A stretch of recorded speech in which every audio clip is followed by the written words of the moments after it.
It is 5 o'clock and we are going to call the meeting to order with first a roll call.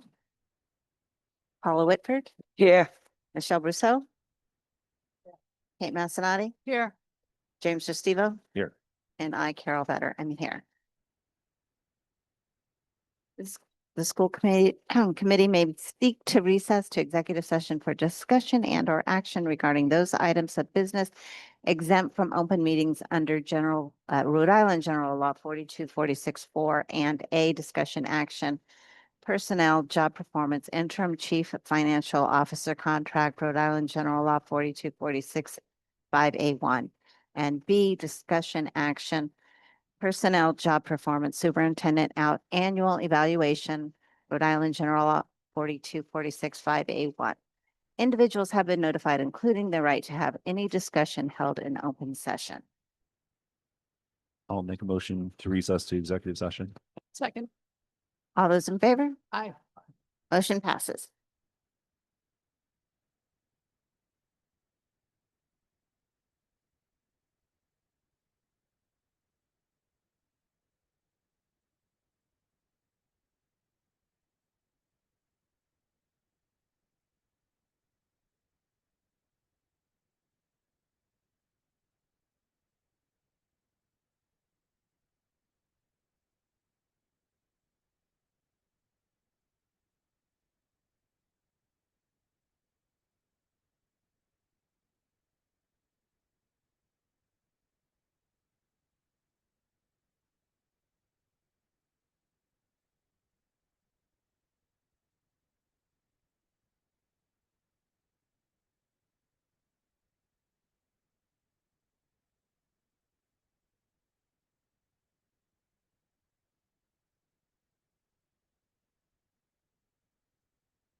Good evening. We're going to call the open session of the meeting to order at 6:02. So we're going to start with a roll call. Paula Whitford, Yeah. Michelle Brousseau, Kate Massinati, Here. James Recevo, Here. and I, Carol Vetter, am here. Please join me in the Pledge of Allegiance.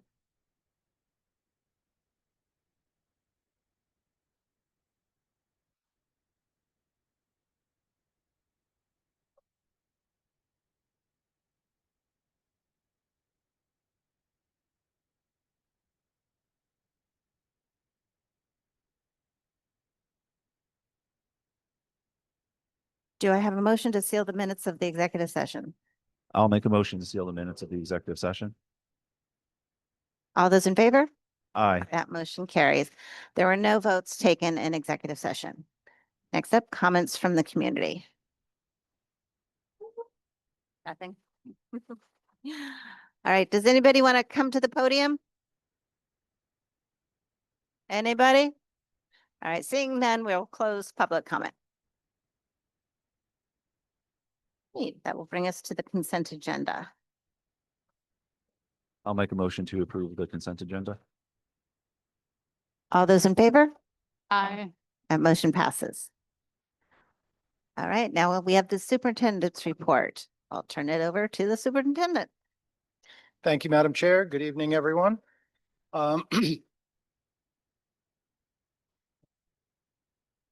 Sent, posted. Okay. So we have three items on the personnel report, or excuse me, on the superintendent's report. The first is the personnel report, which is information only.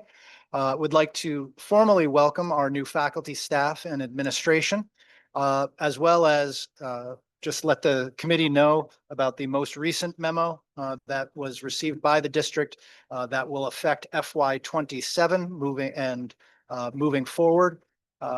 And that is the CTE tuition calculation and the guidance that RIDE is being given. Next slide, please. So we have a slew of personnel actions, lots of hiring going on. Our principals, HR, interview committees have done a fantastic job bringing in people to the district. Additionally, we've had some folks who have let us know about a leave of absence, or who have also let us know about an upcoming retirement that is occurring in this school year. And which is, while we don't like to see them go, it is appreciated when we have that, so we can get coverage in advance or start planning for that months in advance. So next slide. So this was as of last week. So to put some names with some of those positions that are joining us this coming school year, and in many cases beyond, we welcome Greg Charest, we welcome Jennifer Sinapi, Alyssa Ansanti, Emily Raymond Griffin, Jonathan Kenny, Ellen Texera, Sarah Ellie, Benjamin Hamill, Cody Podawarny, Jennifer Gilbert, Monica Andrews, and Elias Benson. Those are just those members who are joining our NEA-SK bargaining units. So we welcome them to the district. Actually, new teacher orientation will be actually this Friday here in the South Kingstown High School Library. And then with orientation next Monday. Next slide. I'd also like to welcome from SKESP, we have Danielle Harris, Jessica DeLuca, Lindsay Montanari, Andrea Dion, and also welcome to their newer roles, even though these folks have been with us, Gina Haberlin as principal of Broad Rock Middle School, AJ Sherman welcoming back as athletic director, Brandon Pierce as assistant principal here at the high school, Mary Serber, who served last year as an interim basis as our preschool coordinator, Corey Lennon, most recently as the appointed Broad Rock middle school assistant principal. I left off here because he was actually appointed pretty early on at the end of last school year. But Mr. Joe Adams also, I'd like to welcome to the district and welcome to those folks, the vast majority of whom, in terms of administration, are, depending on who you ask, moving up or moving down through the ranks to join the administration. So we welcome them and look forward to supporting them, everyone, this upcoming school year. Next slide, please. So on the new ride guidance, previously, this applies just to CTE. Previously, RIDE stated that for CTE calculations, each district gave over their per pupil rate. And in some cases, depending on the students, if they were a student in poverty or experiencing poverty, there was a bump up on that calculation. But they basically would give us a chart based off of what we spent locally, and as the saying used to be known as, the money follows then the child. However, this is being challenged. Warwick Public Schools has asked RIDE for a judgment about not only this upcoming school year, but previous school years. And it is because of that decision, which is also being appealed at this time, that RIDE has given guidance for this upcoming school year that differs significantly from previous years. And I put that in quotes. So ultimately, I won't read it to you, but essentially when it used to be a flat rate that would go over there or on a quarterly basis, now it is the average of both the sending and receiving district.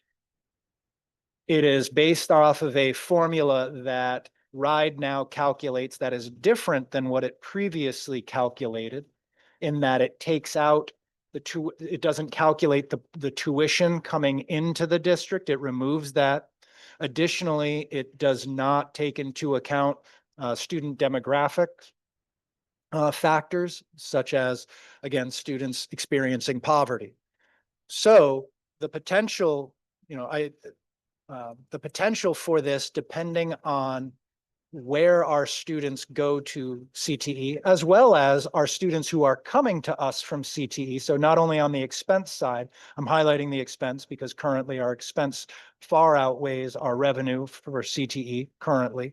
However, that it's going to affect that as well. So next slide, please.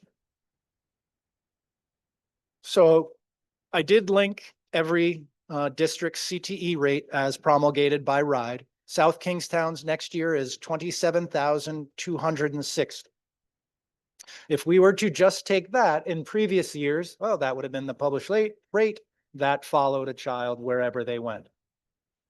However, when we now start averaging, Narragansett's per pupil rate as promulgated by RIDE is 34,352. So we then have to take the 45 students that as of the 19th were slated to go to Narragansett. Again, previously that would be approximately $1.2 million. The new, because we're now averaging, there's approximately, there's over a $3,000 bump. And so we are looking at, again, a difference of $159,000, 570. For Charahoe, that is our next largest CTE expense. Again, here, because the average is lower, the formula works in our benefit rather than just distributing the 27,260 previously. It now breaks down to the new of being 25,500. And again, I put North Kingstown and Cranston. So there are some circumstances where we benefit from this formula. However, due to the per pupil of Narragansett and the sheer number of students that we currently send there, we do not break even currently if this were to go through. Can I ask a couple questions? Please. So this formula is, I know Warwick was actually looking to recoup money from prior years. Is this only going forward or is there any? This is only rides guidance for this school year moving forward, how they expect every district in the state to now calculate their CTE tuition rates. Going back, that is still under appeal. Okay. Do we know how many students yet are enrolling in these other high schools for the coming year? Do we have an idea? So those students that are listed there are as of last week. So I've downloaded that data. So that is our current, as of last week, the number of students who are enrolled in out of district CTEs. I don't have the number that are guaranteed coming into us yet. Do we know if those numbers are going up or down? I did not do a comparison versus last year. Could you, Right now. could you get Yep, that to us? absolutely. Because I really want to know. I mean, we're all hopeful that we're stemming the tide, so I just really would like to see that. Absolutely. I All can right, get that. thank you. Absolutely. Does this account for all students going to other districts or these are just for examples? As of right now, the only other, would be charter schools that, again, aren't under this formula. So, Ms. Better, thank you for your question. That clarified one question that I had. However, I would like to know if any of these students are experiencing homelessness and how does that impact the program? So in terms of if a student were experiencing homelessness, in terms of the funding formula that RIDE is using, there is no bump up or bump down. Their ability to stay in this program would fall under McKinney-Vento. That few months ago that we updated that policy extensively. So if a student were a South Kingstown student experiencing homelessness and going to a CTE, assuming that the best interest determination is to stay in these school of origin, even though we are the school of origin and they were attending a CTE, we would continue to incur that tuition cost. You're welcome. So you said this is being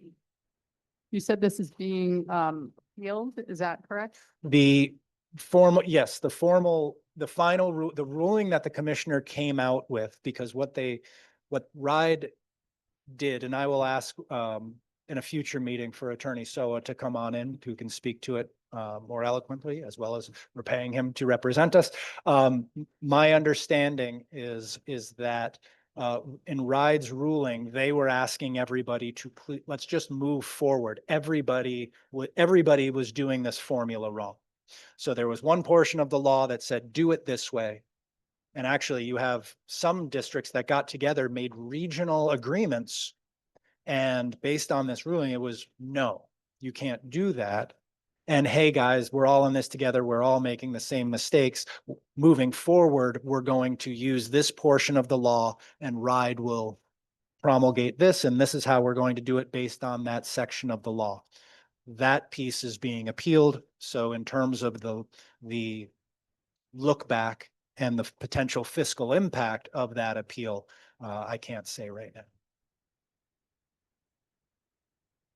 It just strikes me as it strikes me like initially, yeah, if we were navigating only 3 of these 4 districts, like, oh, wow, this is good for us, but it's clearly not. With a higher cost district that we are sending to, it just strikes me that the sending school district is fiscally penalized for sending a student to a lower enrollment school district, because by having lower enrollment, the per pupil expenditure is increased. So it's easy for me to just sit here and say, that's not fair, but it doesn't feel fair. Yes. I just want to say that out loud. Not that we need to do anything about it, but I'm just saying that it's like, it's It's like we're being penalized because one of our receiving districts, have lower enrollment. And so it just seems like an odd calculation. I mean, I think this speaks to broader needs around the funding formula changing and how we fund education in the state from the top level down. And I think it's, important as a committee to continue to have those conversations, continue to maybe even look at resolutions that could help move the needle at the state house. So I think things to come in the future to talk about. But as far as this goes, I agree with you. It's not really fair given this breakdown. It is unfortunate. I think, I agree with what Ms. Massanucci and Mr. Estivo said about, like, yeah, it's gonna cost us $60,000 more. But if you recall, and I am not going to be able to pull these numbers off the top of my head. My brain is not that good.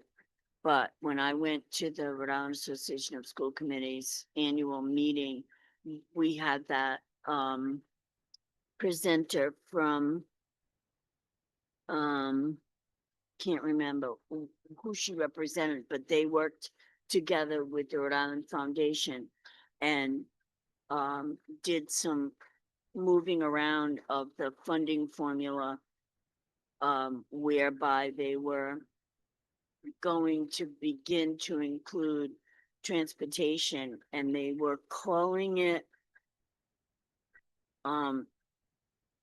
not, they changed the wording of what they were calling it so that transportation became an integral part of educating a child. And the ultimate goal was to get like a flat percentage across the state.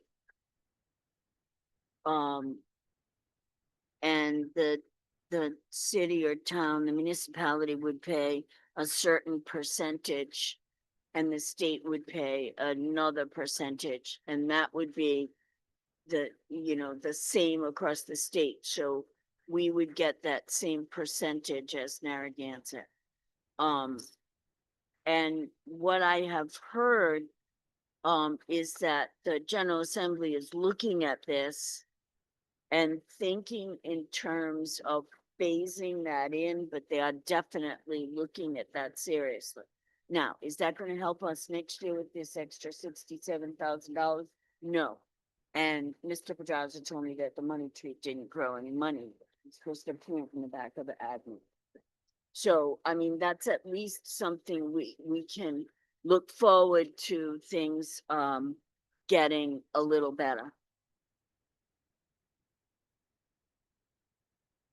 It highlights the other goal of keeping our students. So instead of having 45 students choose to go here and 19 students choose to go there, we would have them stay here. So That's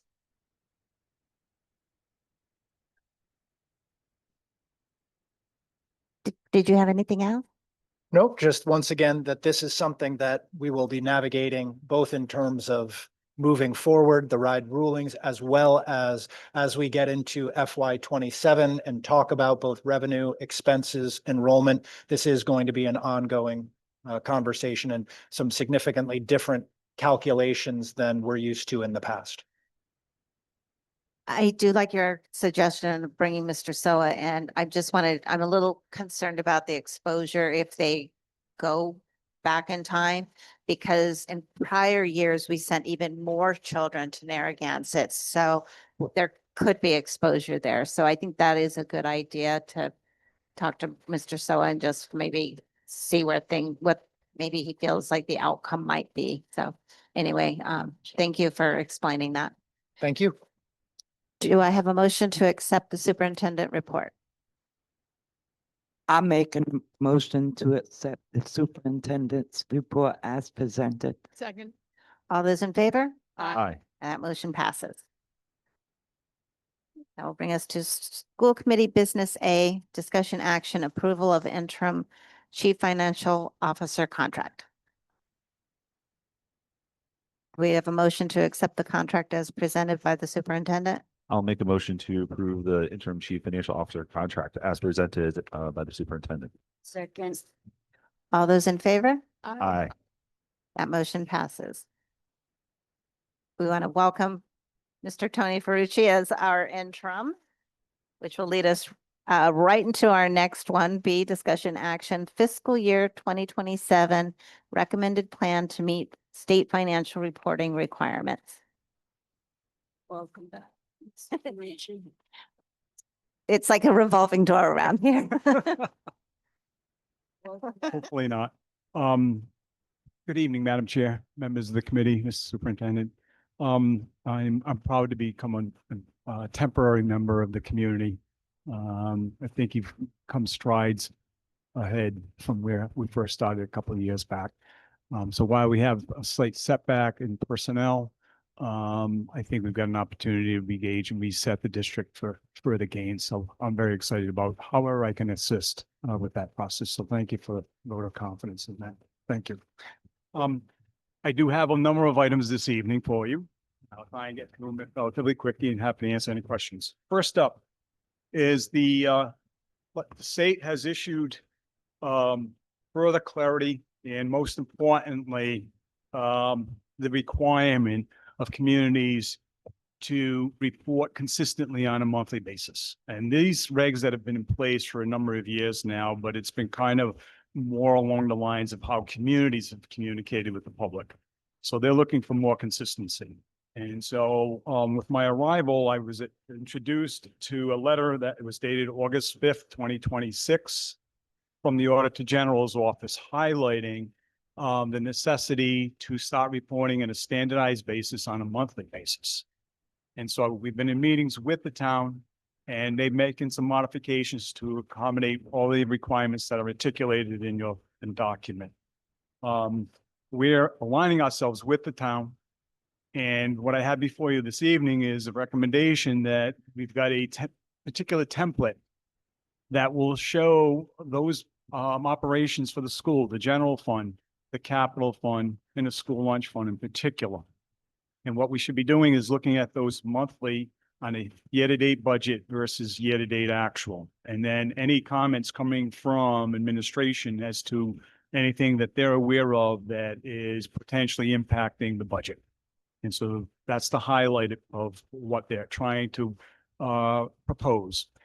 If districts get into a position where they're projecting the possibility of incurring deficits, the state does require an action plan to be submitted as to what the district is attempting to do. And that also applicable at the municipal level, but I'll stay targeted on the impact of the schools. So the simplicity of what we're doing this evening is the next report, which is your monthly financial statement for FY27, now that we're almost 2 months into the school year from a financial perspective, because it starts July 1st.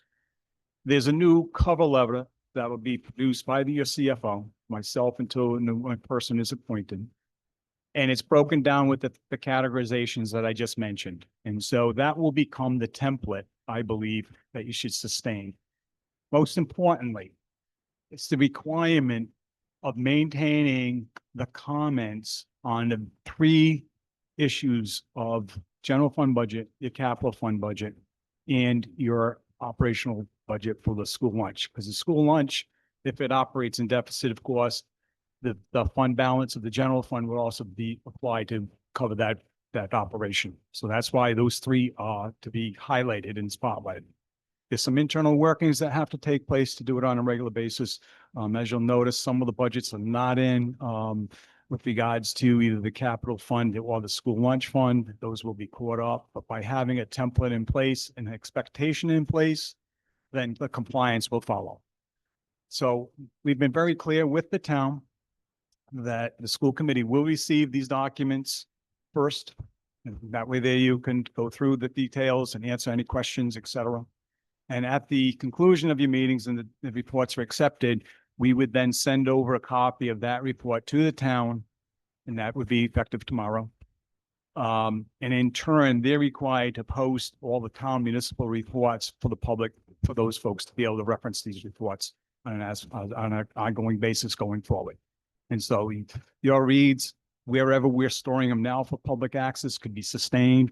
But clearly the community will say, we've got them all. We've got the schools and we've got the municipal budgets, et cetera. And they comply with state law so that they can be compared and referenced by the community down the road.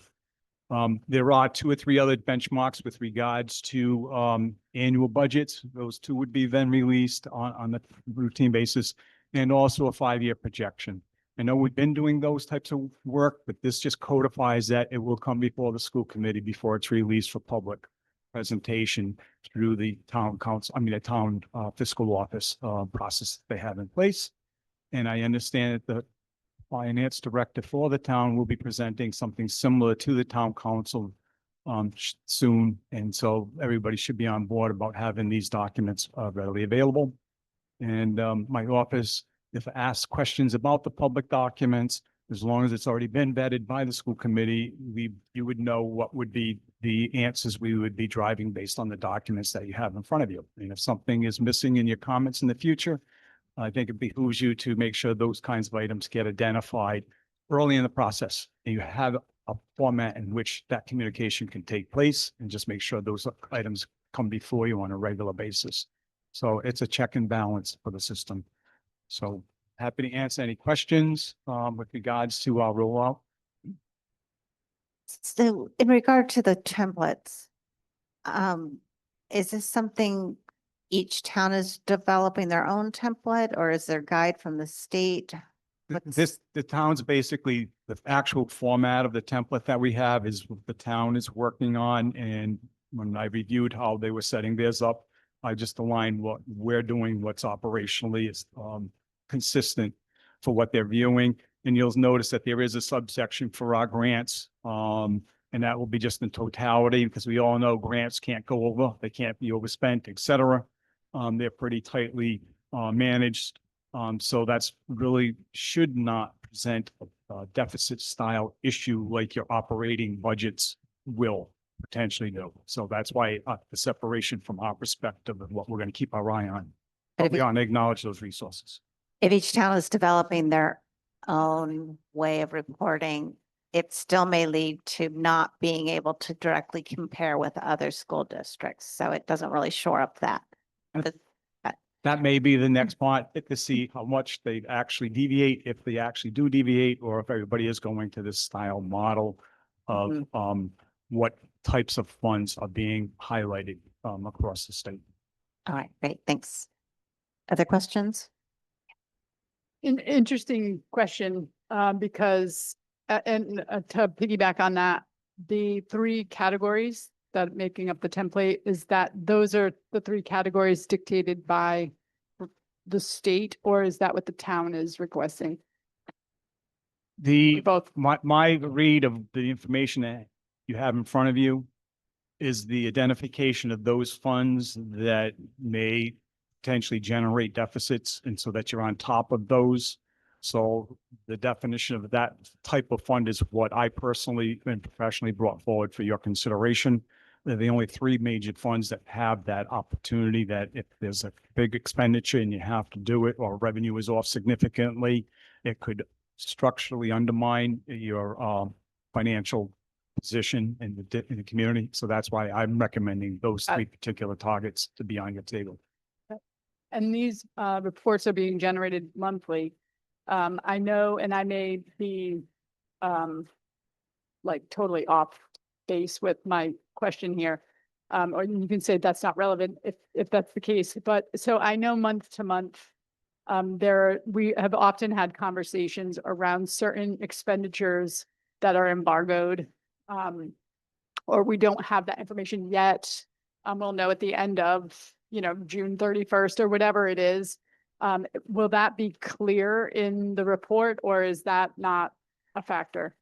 I think the month to month is an opportunity to hear things targeted. There's a side recommendation from my personal experience in the districts I was involved with, and I've been speaking to the superintendent about it, and maybe a presentation in the future with regard to this item. But I always made it a practice in the districts that I served was to actually have a year-end projection prepared specifically for the month of November and again for the month of February. And what that would in fact be is a in-depth analysis of expenses. And the target of November and February is along the lines of when school opens and you have too many students and you need a kindergarten teacher, you have to hire the teacher. There's no getting around it. And that always creates anxiety. And who retires in August that we didn't know about? And what do we got to hire? And if we had retirements and we planned on maybe hiring teachers at second step, did that actually take place? All those kinds of things which have dramatic impact on budgets. I was a firm believer that for the most part, the operational expenses should be relatively aligned with budget if you do your budget properly going into each year. But just staffing is the biggest significant expense. So give us a report that says from July 1st through October 1st, how much did you actually spend in staff expenses?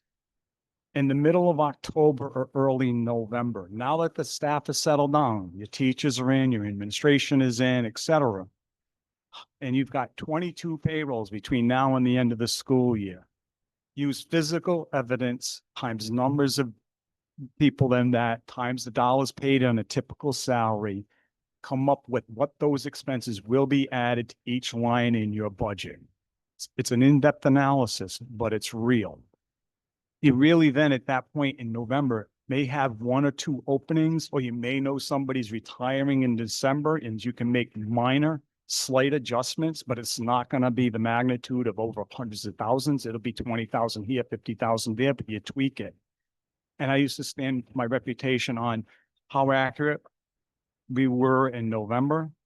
And then again in February, that provides you two things. One, you're on target in maintaining a balanced budget. Two, if you have an issue, you've got time in front of you to make necessary adjustments so that you can come in on budget.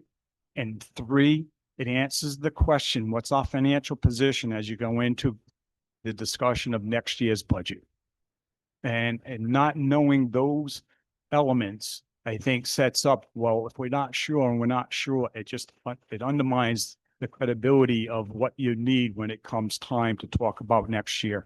So I highly would be happy to create a recommendation documenting this if the community thinks it's worthwhile considering for another time and place. But it will definitely align with what we're currently doing. And once you receive that, I would say release that publicly. This is something where you're building credibility by doing this process. And in the $90 million a year budget that I was managing, if I was off by $200,000 or $300,000, I would get upset. But the community's like, well, this is much better than where we were 2 and 3 years ago. Out of 90 million, $50 million was salary alone. And the wildness of what the projections were that we were hearing is markedly improved. And so I offer that as a potential consideration in the future. Thank you for sharing that, because I also think that aligns with the direction that this particular body has been kind of demanding we go forward with starting this year already. So thank you for that. I'd be interested in other recommendations as well. I agree with Ms. Massananti and Mr. Ferrucci, if you wouldn't mind like setting that plan in motion so that it can be like organized going forward. I would greatly appreciate it, and I think I probably have agreement here at the table. So this, I want to make sure that I have this straight. This monthly report, you're going to use, you and the town are going to use the same template. That's correct. And their report is going to be separate. Correct. Ours is, okay. And we're going to send that report to the town and they will take care of sending it to the Auditor General. I think that's where it's gone.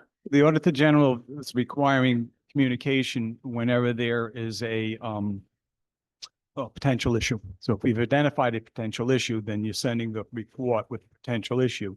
And what they're also expecting is an action plan to address whatever that issue is. And so that's when it would have to go. I would recommend that the district make sure it gets to the Auditor General, be it the district can send it up or the town could. The town's really more organizing and providing that public access to all the town records in one spot. So if somebody's interested in town finance and school finance, they can look in one spot rather than going over to the website for the school department and then go find something and how it might be set up differently. But I think they're going to do something at the town to have it at the top of their website pile. So it'll be an easy find for the public in the near future. And is that monthly report going to come to this body also? I could request a copy if you wish, or I wanted to get you folks the instructions at least to where they're going to be found. So if you wanted to find it, so I could bring one over as a template to show it and then give the direction if you want it monthly from them. I know we could swap, but if you know where to find it and it's easy enough to find, we can have that conversation. I'm happy to follow up with the town finance director on that particular question. Well, I don't know what the rest of the school committee thinks, but we kind of get a monthly financial report, and if the superintendent and the assistant superintendent think that this template would give us similar information, then certainly we could have that report instead. But I really like your November and February Thank plan. you. Thank you. Thank you, Mr. Perucci. Yeah, I'm in total agreement on the November and February reporting of where we are, kind of checkpoints on overall budget. And I would agree with Ms. Bristow about the this monthly report, maybe being in addition to the monthly report we already get. I think it's showing the thinking behind if there's going to be a variance or a deficit of some kind, what's the plan to fix it? That's something we all need to know as well. So I think it'd be very important for us to see that as well, even if it is in addition to the reporting we already get.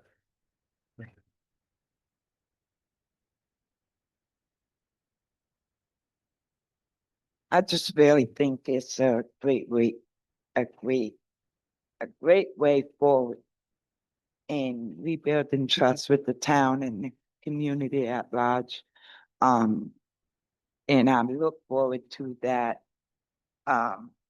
November and February report to help us in our budget process, which, as Kate alluded to, we all agreed that, we needed to do something different. So I think that's a great idea to move forward.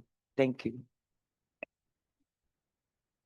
Do you need us to vote to accept your recommendation? Yes. Okay. So we need a motion. I thought so, just wanted to make sure. I'll make a motion to accept the recommendation from Mr. Ferrucci with regard to the monthly financial reporting. Second. All those in favor? Aye. That motion passes. That will bring us to the next one. C, this discussion action fiscal year 2027 memo from Anthony Ferrucci, financial consultant regarding the fiscal year 2027 budget to actual monthly report. Thank you, Madam Chair. I do have a package that has the format that we've been speaking about just a moment ago. It's breaking down the operating funds, what we consider operating funds, where the district is responsible for the surplus and deficits, et cetera. It's broken down into three categories. One being your general fund, which is school operating account. That's where the tax community dollars to support schools flows through. The next is your capital reserve fund. Typically, that's the funding that the schools have patched through from prior year surpluses and coming up this year.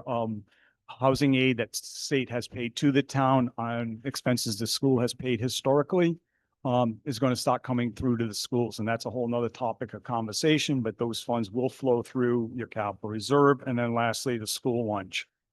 And so this just is setting the temperature and the template of, you've got the operating funds revenue and the and I noticed I made a mistake. Total all school operating expenses is in the first cluster. That should have been revenue. My apologies. And then the second cluster is the expenses in totality. The total budget Your year-to-date actual encumbrances are your open purchase orders, or in the case of staff salaries. And we know who's getting paid out of what particular line. After so many payrolls, it goes down to what we expect to pay them the course of the rest of the school year. That's what your encumbrances total, and then it talks about your availability. The general fund comments, I'm just highlighting the fact that the current budget is under review. There's a number of issues that have come up, identified as the labor contract negotiations, what the impact may be on that. Facility director coming on board and being involved with capital improvements.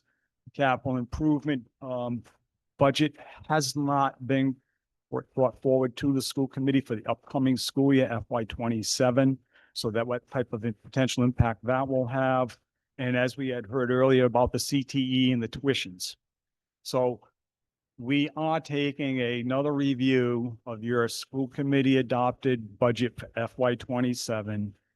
And I am targeting the end of September, the last meeting in September, to come back before you, either validating the budget that we have and what you've approved collectively is adequate and there's no surprises. Or if there's some items in there, and most importantly, I'll talk about it in a couple minutes, the end results of FY 26 and what those triggers were. They will be compared to your FY 27 budget and budget projections. And so I think those areas, and we can get into the detail in a moment, but those types of areas, we will have a strong presentation as to whether it's sustainable or they were one-offs, et cetera. And when we're talking in excess of $1 million on the table for conversation, I think it behooves us to do a full FY 27 review with FY 26 as a backstop as to how did we really do last year. So that piece is on the table for consideration down the road. I just alluded to the capital fund is its own on the second page. It's its own comments. And this is your opportunity. If anything doesn't seem to be commented on when you get these in advance in the future, that would be your opportunity to challenge the CFO as to, is there an issue with something? And those comments should be made and document what's going on a regular basis. But with the arrival of the new facilities director and my involvement with the whole 5-year capital plan last year and meeting with the town manager and the superintendent, we've gotten clarity as to what we need to do to go forward. And not having a capital budget approved right now is actually working out fine, because with the new facilities director, that person will be responsible to achieve the activities that are going to become before you by the end of September. And so there's another document in here that I'm talking about capital budget. So I'm kind of leading into that. So I'll back off. We can get into more detail, but I'm articulating that in your summary report for the community to know that it is on the further review and with solidification of when to expect. And to me, that's the biggest thing when with putting a document that's going to be out in the public realm, is we've identified something and then we're going to leave you with what's this next step is, be it follow up a month from now, or we got it resolved, or we've got to come up with another plan. But at least here, hopefully it comes across that, yes, we've identified something, but we also have the action plan that's working on between now and a certain date, and we're going to follow up on it, and it becomes a target, and everybody will be on board with what the school is trying to achieve. So those are the pieces that are laid out in front of you. And there's also the comment about the school lunch fund, et cetera. It's just early. The school doesn't open. We just have a small summer program, so it's very minimal. There's really nothing to report out over the summer. There's nothing extraordinary to be concerned about at this time. And then all the grants, the state just started approving grants, so we will be starting to post actually approved budgets, and we'll get up to speed with that. So this is just a very minimal amount of impact on the community at this point. But the total budget will be probably something of interest for the community down the road when we get all the grant budgets approved and into the system. You'll see what kind of resources we have supporting our school system through that process. And then lastly is the attachment of the line item reports showing them collectively by what we consider object codes. So whether it be the salary line or a stipend line or the coaches and et cetera, et cetera. It's across all districts.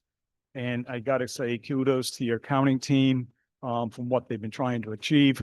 Behind these 4 pages of reports for the general fund alone, there's over 7,000 account codes in which to post a transaction. So it's an incredibly tedious and focused effort to maintain the integrity of the information that's going into the buckets appropriately. And this has to do with the UCOA system. It's a 32-digit account code, which gives you opportunity to overanalyze a district, in my opinion. But you see them from the macro level. Office supplies is one line, instructional textbooks is another line, but it's collective. Our report doesn't break it down by high school, middle school, or subject, but in your system it is. And so if you want that level of detail, it's available, but the summary level is what is our standard report. We should be fine with that. Any questions? I have a question.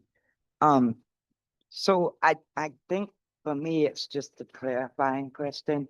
So when you talk about fringe benefits in or under budget, do you mean that we didn't do that in our budget? So we didn't budget enough money for it and you had to go somewhere else to find it to be able to cover these amounts?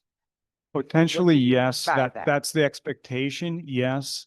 But the communication to you as a body and to the public and as a whole, I think is the critical link here, that if you're identifying a movement of something underneath what I call underneath the hood, out of those 7,000 lines, and if it's not in the same object code, we're moving something from salary because we have an open position, but we had to cover an out-of-district tuition, that can be communicated in the comment area.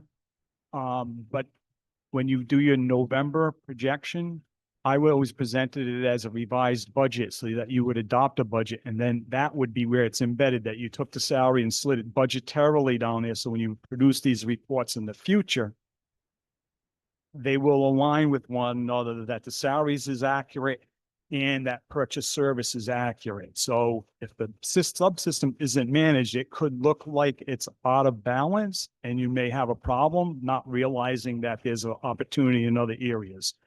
And there's another half a step the district could consider.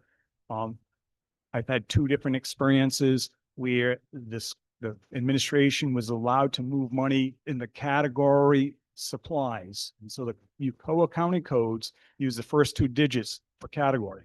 So a 5-6 supply, it could be 500 5-6 accounts, or a 5-5 account, or a 5-3 account, or 5-1 account. The administration was allowed to move it over there because you approved total salaries, you've approved total purchase services, et cetera. But if you needed money from one of the categories to go to another category, the school committee got involved and said, we want to be the one that authorizes that and approves that. And that allows you to know whether money was in supplies, it's over. Now we're going to put it over in salaries and hire another body that the school committee may not be aware of at the time. So those cross categories was an opportunity to say, wait a minute, I thought you needed these things for purchase services or salary. And now you're telling me you're going to go buy equipment with it. Is it is it this routine, et cetera, et cetera. So those kinds of internal operational things will come to play, because if you don't make the budget adjustments, and even though everybody knows about it, the report could look skewed when it's out in the public realm. So just be conscious of the timing of moving budget numbers and who knows what, when. I've always been an advocate, out front first, make the adjustment, and then we can move on. You've heard the reasons, you agree with the rationale, we're moving forward, this is appropriate for this year, and then it'll be revisited next year. And then the system could be up. Just so I can think I'm understanding where you're going. So in here, I'm reading that the retirees paid benefit and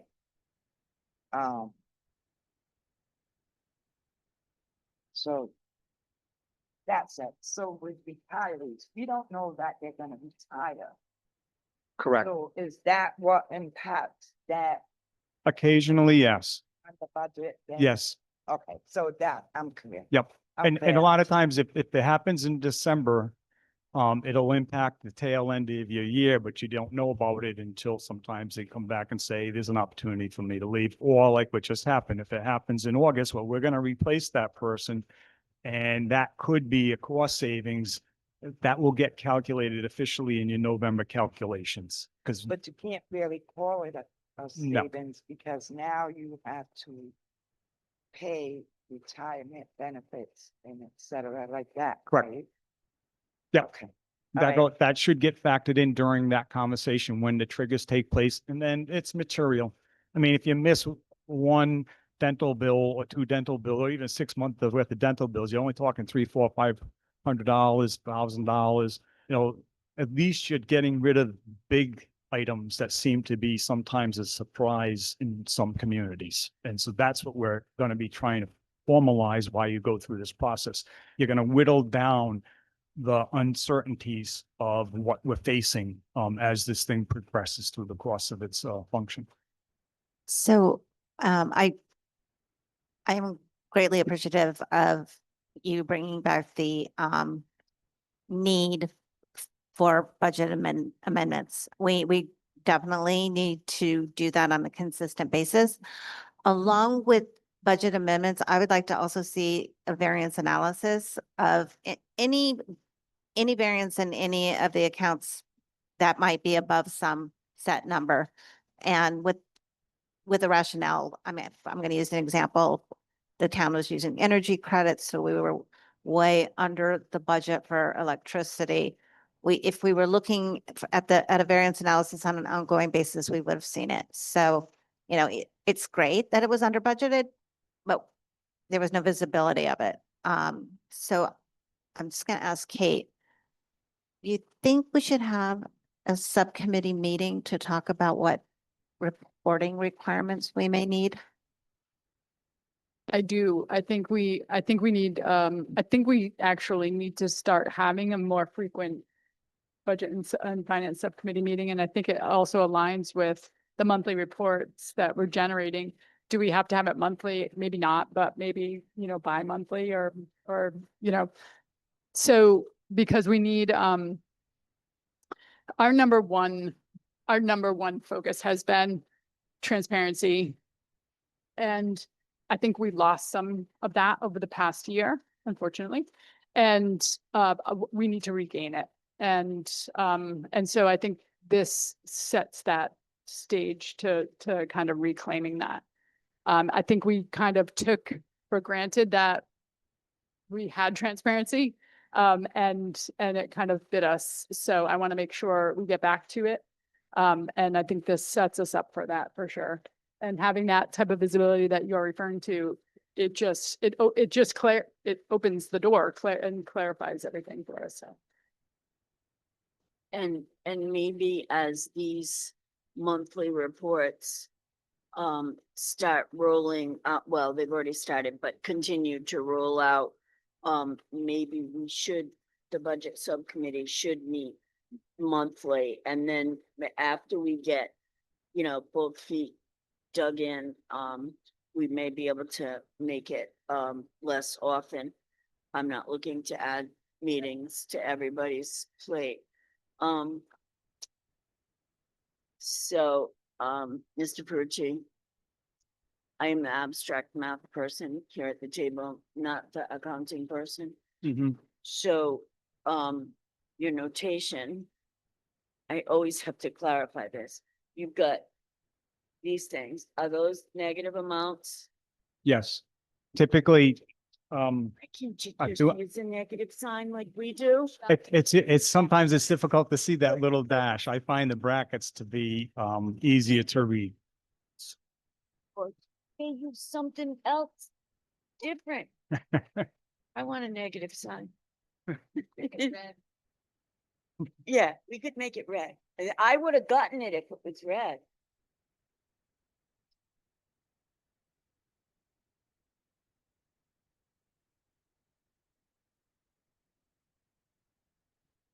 Any other questions? All right. I don't think we need to have a motion to accept your memo though. Right, good, okay. I'm sorry, Kat, before we move on, I'm just curious. So this particular, this is different than what we went in front of the town with many times over the past year. I'm curious, are we speaking to that with the town at all? Like what kind of, where do we stand with all that? I believe the next step, once we've started this monthly process, we'll get clarity on aligning communication with the town so that it makes sense. And so that would be probably the next level of activity associated with what we're talking about this evening. And Okay, I can get back to you on that. thank you. All right, thank you. That was a good question. All right, that'll bring us to D, discussion action fiscal year 2026, district end of year revenue, expenses, and fund balance. Thank you, Madam Chair.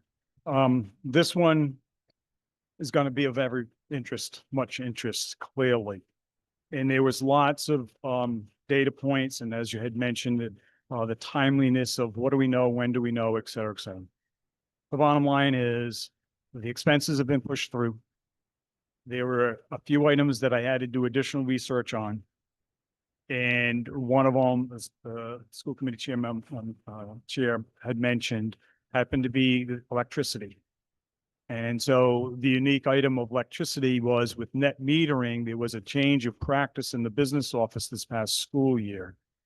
And so in meeting with the town, the electric bills we received show credits coming off and having net zero numbers owed to the electric company. But historically, we were recording the expense as if we pay the bill. It just happens to get paid in another manner. And so that was the bookkeeping to sustain how much it actually would cost us for electricity. By making the change, it made the expense go down, which created confusion through the course of the whole year. There was a worksheet that had all of the open bills and what the charges would have been. And so those charges have in fact been posted to the school's expenditure account. So you don't lose the history of how much our electric actually cost without the net metering. What's of question that's on further research is that payment that the electric company was recognizing as take it off your bill, you don't have to send us a check. Where are those funds? Typically, we were accounting with the town for that, and it was a separate.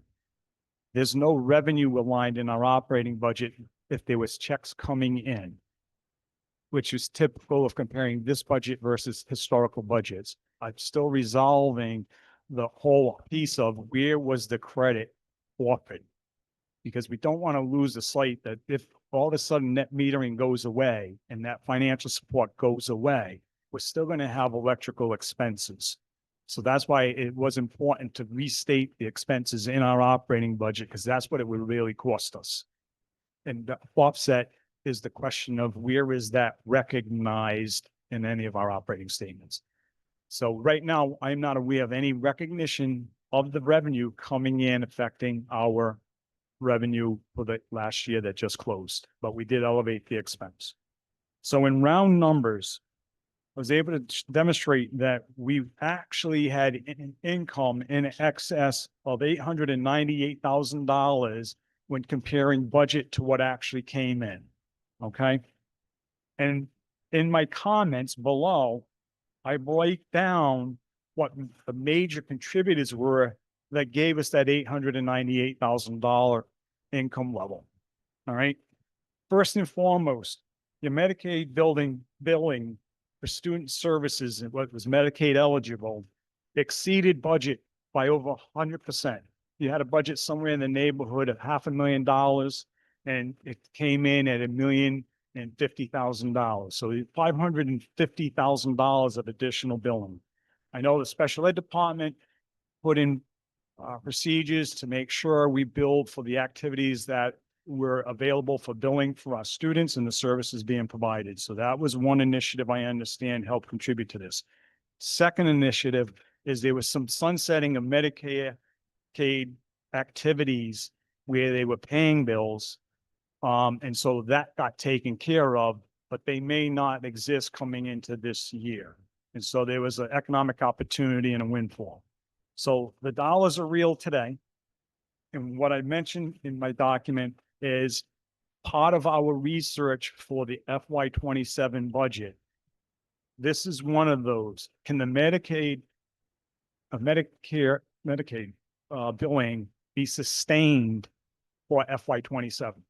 Because you have a budget that's roughly the same budget you had in FY 26, about $600,000. So can we continue to bill activities and reach $1 million in billing? That's a big number for conversation. I hope to have an answer by the end of September. I'm meeting with the director of special ed to find out the billing opportunities. If we had 2 or 3 students that came into district last year and had very unique issues, and that triggered the billing according to their unique issues, and those students now are not enrolled, or they no longer need those unique services, then it's very possible the billing can go down substantially. So that we got to get clarity on as to what those triggers were. And that's what we're working on now, and we'll have answers by the end of September. Next category was tuitions of students coming to South Kingston in excess of 180,000. And again, your budget was only about 150,000. So we made up over 100% on that category as well. And it's the same issue. Are the numbers of students going to be sustained? Was next year's budget, FY 27, built on what we were actually receiving? So it would be absolutely critical to know that we're going to be able to sustain it. Or was the budget built based on last year's budget? And is there an opportunity that that revenue may also go up? I'll have those answers come September.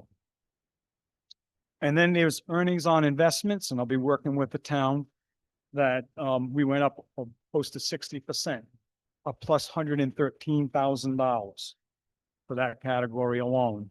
And again, was it because of where investments were? How did that investment get generated? What were the interest rates? Are interest rates coming down?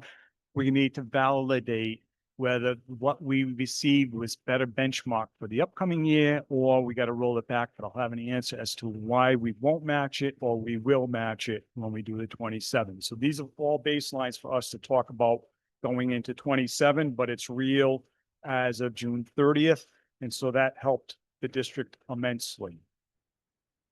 The next item on the general fund is expenditures. And as I had noted that we came in under budget on expenditures by $840,000.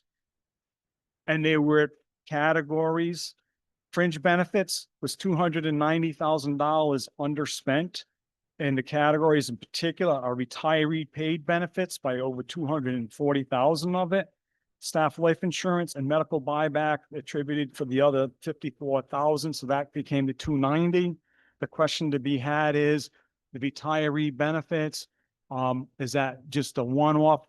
Why was there such a significant savings? What is it compared to for 27, and is that sustainable? And so again, it's a good problem to have, but what you do with the information becomes critical about how valid is it. And so that is further research. Fringe benefits contributions to contractual pension plans was under by 194,000. Still same, I feel like it's redundant. Our salaries came in relatively close to budget, somewhere in the neighborhood of about $30,000 out of $29 million salary. What prompted the pension contribution, whether there was a projection of an increase in contribution rate, or there was periods where we had folks with open positions. I'm not sure what triggered those pieces, but that's what the research is going to drive. And then how does next year's 2027's pension contributions line up budgetarily with the salaries that are appropriate to those categories is going to be. So this is becoming the outline for our accounting manager to have answers for me, how we created the budget, is it sustainable, and then have the better, stronger budget presentation for you for 27. And then other purchase services is primarily the out of district tuitions for vocational and special ed had gone down. And is that sustainable becomes another question. The side pieces I wanted to highlight is there was a claim settlement of 150,000 you didn't have a budget for that particular item. But because of the savings in other categories and the revenue, it did not have a negative impact on our bottom line for the school year. So that's a good thing. And last but not least is the summary report attached has broken out for you the whole general fund. But in order to have the recognition of the funds that the school committee adopted in a budget for the capital program for FY 26, which was done back in August of 2025, last year, I came before you with a recommended budget. The school committee approved a recommended budget of $2.1 million, and 780,000 was going to be capital fund dollars that was still left in the 0429 account. And the difference of the 1.4 million, school committee authorized administration to transfer 1.4 from the general fund balance carryover from prior years to the capital account to pay for the building activities that were in the budget. The school district only achieved $1,095,000 of need for the projects that got completed. So some of the projects came in under budget, and so we didn't need the money, et cetera. The 1,095,000 was transferred over so that the capital fund budget 0429 will show expenses and revenue balance. So those revenue figures came in just as had been planned and authorized. If the budget did not have the extra revenue for FY 26 and did not come in under budget by the $800,000, those two items provided about a $1.6 million value left over for the operating school year. The million is being deducted from the 1.6 because that's the bookkeeping entry. We have to show the community what money is being transferred from general fund. If the whole budget and the revenue came in as planned, then the school department would have had a balanced operational budget and $1,095,000 transfer, and it would have showed a deficit of $1,095,000, but that $1,095,000 would have been taken out of the fund balance that we authorized last year, because everybody knows we got over $3 million in fund balance. That's not targeting. And that was the source of dollars we were using. So the good side is we're now in a position to just slide over the net number that's remaining, which is $600,000. So we have our homework on very specific targets of what drove the differences. We have an understanding of the impact of the transfer and how it was covered. And we also end up with, my final piece is the 1.7 was the surplus deficit for the year before taking into account the transfer to make the capital program be balanced. By subtracting the $1,095,000, we're going to have 643,000 remaining. That 643 will get added to last year's fund balance because there's been no change in that over the school year. It waits till the very end after the operating is determined, plus or minus goes into that account. Under school committee policy, at 2% of the general fund budget is set aside for the potential if there's ever any emergencies and shortcomings, et cetera. That should be defined as restricted fund balance for those activities. And so on our audit reports, we had a fund balance of over $4 million. So subtracting the 126 from the 4 million gives us the, from the beginning, gives us the 4 million. By adding in the $643,000, our end of year total fund balance that you'll see on your audit reports later this fall is going to be 5.3 million, of which 1.266 is restricted per school committee policy, which would leave us approximately $3 million for consideration of capital projects. And I'm setting this stage for when we come before you with the capital program. If we need the use of fund balance, it's available and it's there. I'm also analyzing FY 27 because my understanding is that there was an allocation of $1.3 million of fund balance use to make the FY 27 budget balance for this coming school year.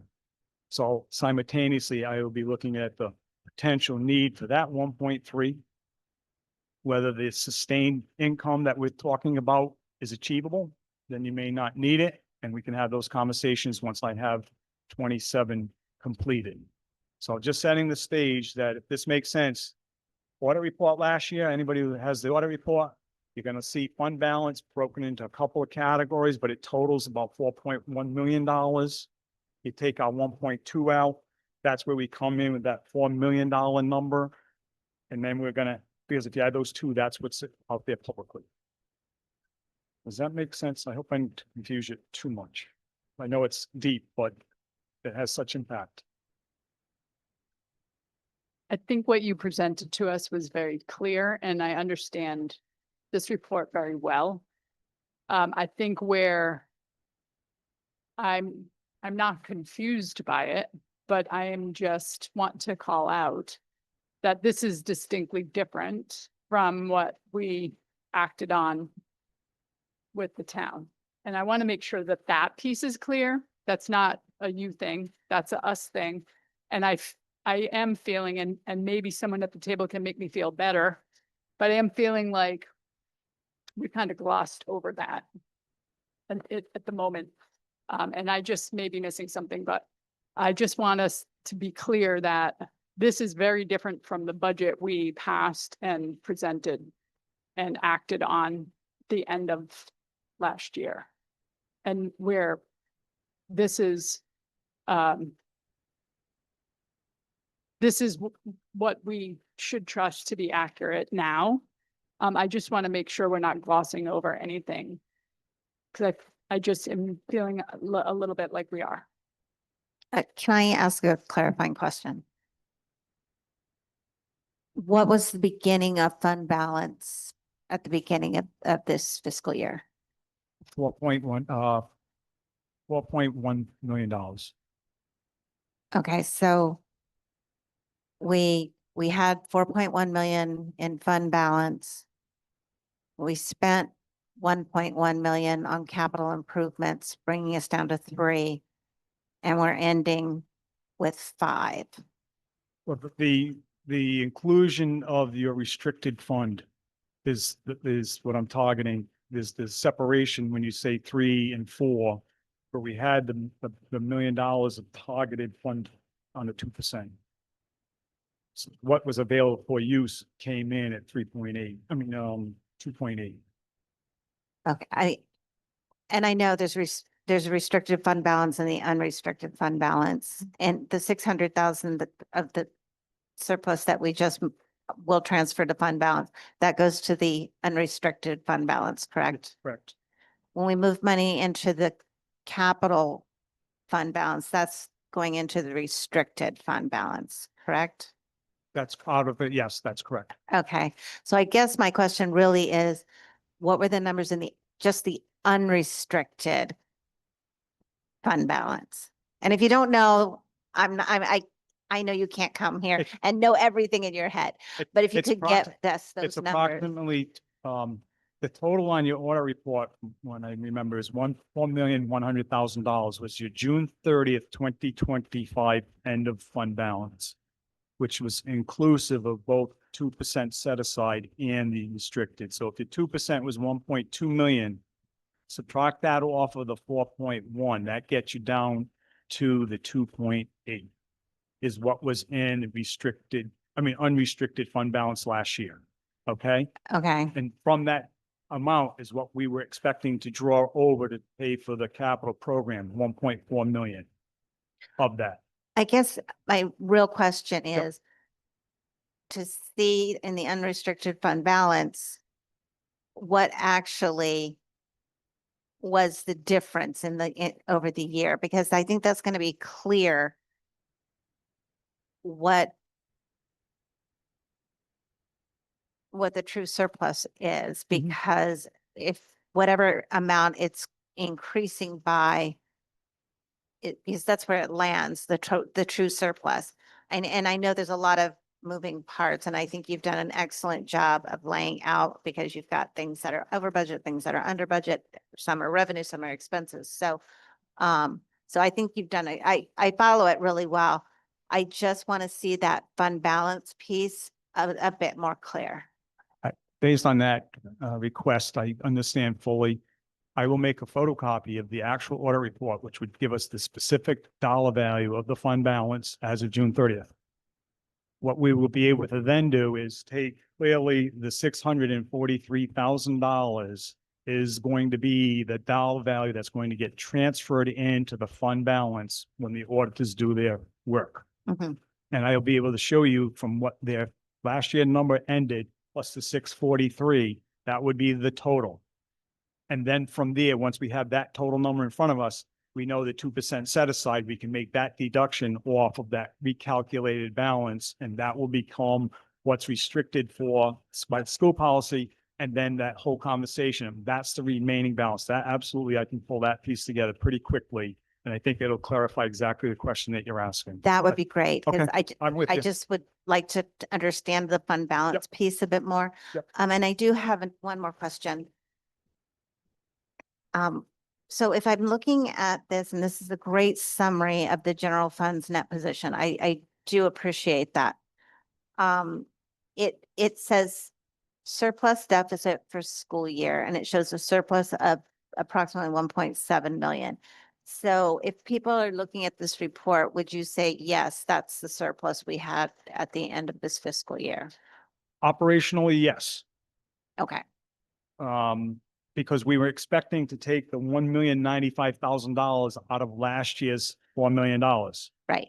That piece kind of gets lost in the conversation, Mhm. okay? But if we took it out of that fund balance, then we would be adding $1.7 million into the fund balance, replenishing what was taken out. Right. This is the same position, just showing it differently, that we had $1.7 million operationally, but we used $1.5 million for the capital, which allowed us to only put 600, but we took nothing else. So it just increased the Right. fund balance. So yes, you're absolutely right on that. Because what I want to do is separate the two, because I don't want people to look at this and say, oh, our net surplus was 644,000.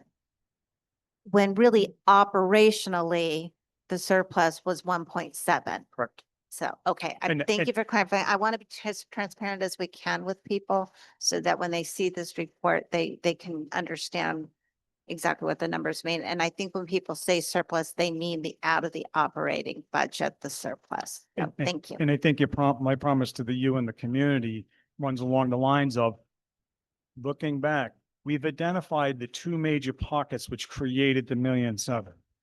The best we can do today is take that and validate how that's presented in FY 27. If we can come back to you and say the Medicaid billing is going to be sustained and we make adjustment on FY 27 budget, the $1.3 million you currently have targeted to take out of your restricted fund to make the operating budget for the upcoming year could be relieved of that pressure.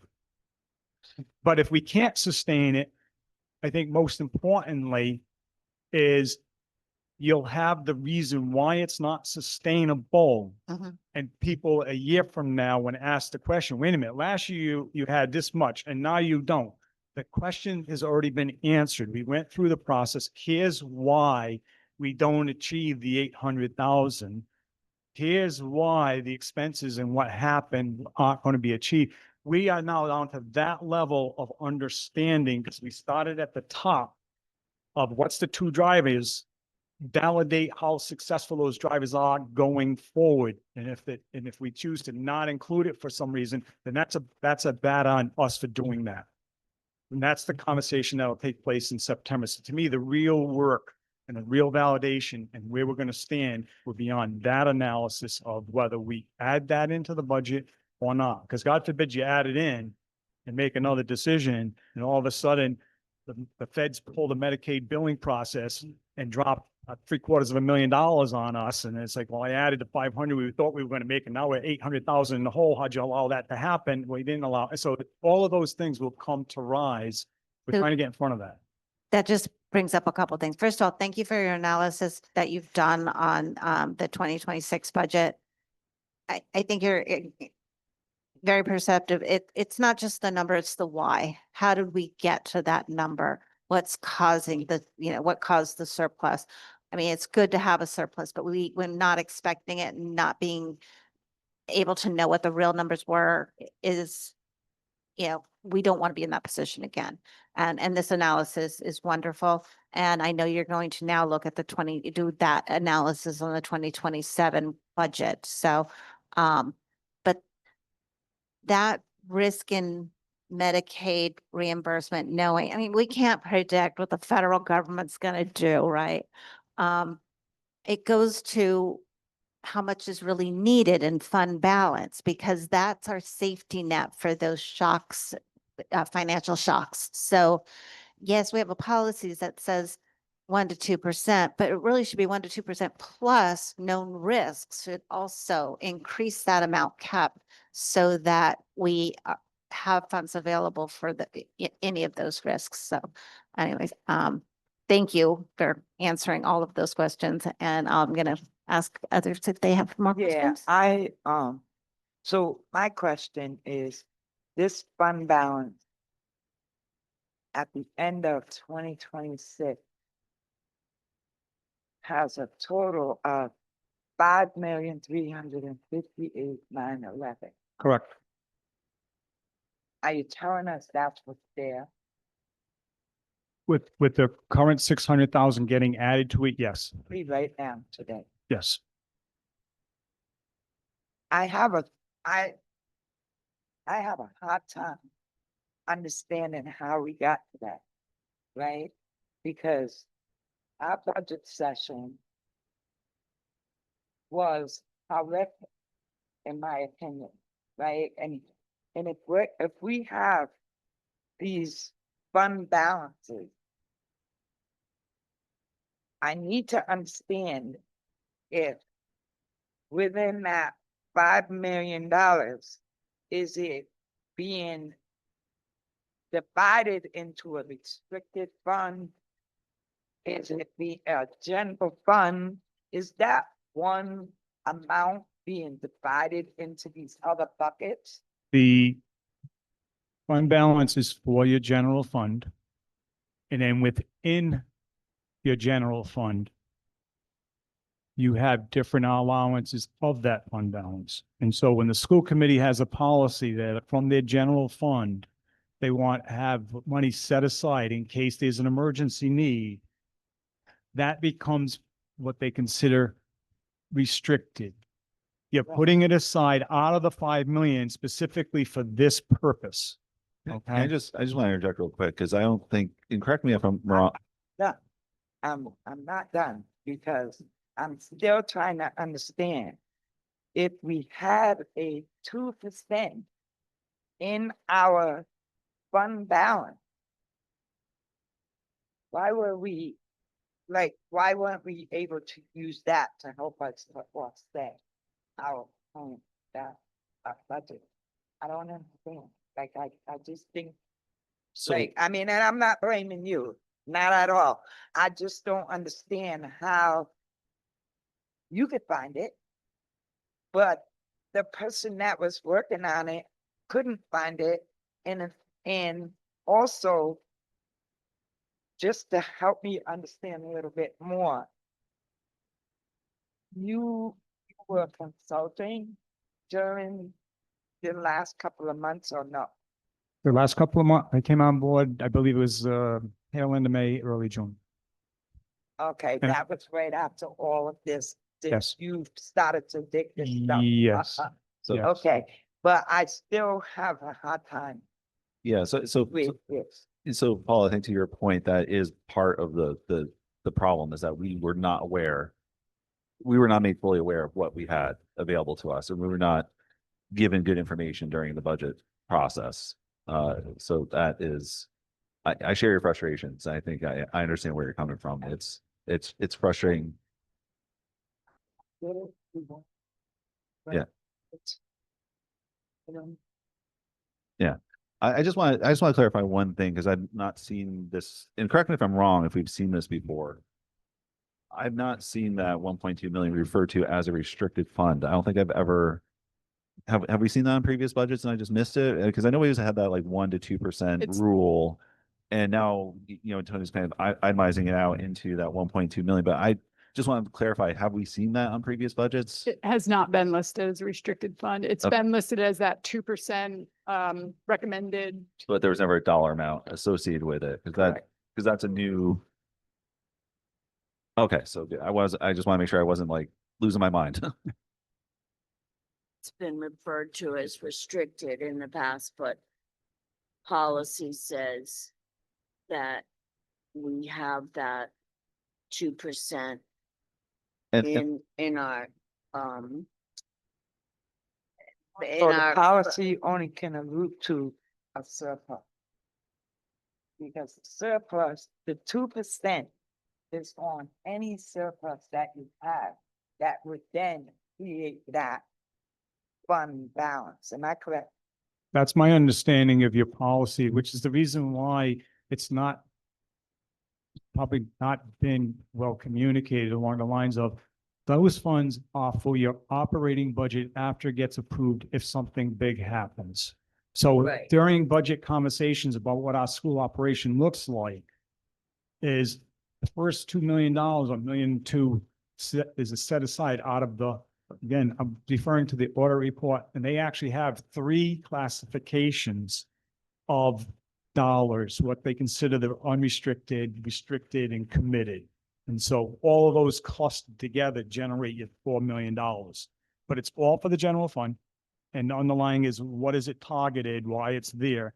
And then bottom line is what's the remaining piece that's available for conversation to include. And that conversation had to have taken place because you have a line using $1.3 million to balance FY27. So that piece came forward at some point in time.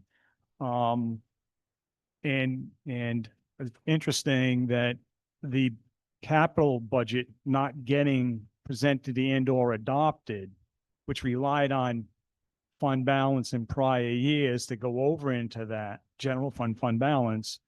Well, if you committed $1.3 million, you may not have had enough to even have that conversation. So that's why I'm trying to make it clearer. And I think having last year's audit report is going to be really helpful because you'll know what our beginning is, how you got there, what happened over the years. You had good years where the expenses were down and the revenue was not as high. I mean, it was higher than what was budgeted, maybe not as high as this current year, but those accumulations of dollars validated by the auditors, that's available. So that's a given. We know that to be true.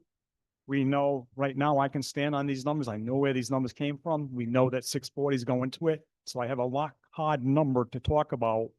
And then we can have that conversation about if 27 doesn't need $1.3 million because there's other revenue or expense cuts, then we'll get there. If it does need the 1.3 and you still need another $1.5 million to do your capital projects for 27, we'll know what that number is that's available so that it won't be uncertainty. There'll be certainty of where it's coming from. And I'll make sure that's very well communicated. So The main reason why the capital fund was not being acted on is because when we were going through the budget process last March, April, it feels like a year ago, it feels like yesterday. We were operating as a board with the understanding that we were in a deficit. We were not operating in the understanding that we had a $1.7 million surplus. So when we were navigating with our town and working out over how much property tax transfer was going to come in and scrambling and having students' lives disrupted significantly. And I want to acknowledge all of this because I feel like not you, but we seem to be glossing over that. This is a good problem to have now, but it also is a problem that we had that we are now addressing. But I also want to make sure that we're being transparent about that we're not trying to like pretend that didn't happen, because that's what I feel like the moment, not you, us. And I want to make sure that we are acknowledging that, or I am at least acknowledging that, and that it's a bigger conversation, in my opinion, that we have to have with the town, because this is not our money, this is our taxpayers' money. And we need to make sure that we're being forthcoming about where this surplus came from, because in our last public meetings, we did not have a surplus. We were working off a deficit. We ended up having some sort of a surplus. We were able to make some things work, but there was a lot of turmoil and upheaval around it. And so I think that's where couple of us are a little confused why it was being presented as though that didn't happen. So I just want to make sure that I get that clear for myself. And I just want to state for the record, I am in agreement with you on that. We did put the town through a difficult budget process based on information that was unclear at the time that we had it. And I know Mr. Carucci is presenting to us as fact now, since it's, this is what it is, but I don't think we can, or nor should we ignore the fact that that happened. We had those contentious meetings and very difficult budget process. So we are where we are now, and we do need to move forward, but I don't think we can move forward without acknowledging that. So I don't want to gloss over it either. And also, just being clear with the public right now that we are acknowledging this information as we receive it. To enhance on transparency again, because I feel like Kate did. I agree with her when she says, we kind of lost sight of that. And it may not have been, it wasn't intentional at all, not on our part anyway, but it happened. And so being aware of it now, you just need to make sure that while at this table, when we're receiving this information, that we are acknowledging it so that the people in the community, our town, know that we're holding ourselves accountable, right? And I'll just say, I think as a committee, we trusted our administration and certain individuals to. I think we need to take a look at ourselves and say we need to be more critical and more, more aggressive in pushing for information going forward, whether we trust the person or not. I think, Mr. Carucci's point from earlier having November and February updates, having this monthly, where are we spending things, where are things going, those are going to really make everything a lot more transparent for us, not only for the community at large, but for us at the table. I think that is something we absolutely need to commit to going forward, to make sure we don't end up in a similar situation in the future. We want to make sure we're being as transparent as possible with the taxpayer dollars that we are stewards of, and prevent things like this. I don't want to go through this. I just want to say that I want to piggyback on what Paula said. We were operating with the information we had as we obtained it. And even as late as July 28th, I specifically asked if we knew what the number was for the end of the year, and we were told we had a small, approximately $300,000 surplus. And to find out just weeks later that it was 1.7 was astonishing. And it's also very frustrating because we had put our community through a terrible budget season that we just didn't have to have if we had known the right numbers.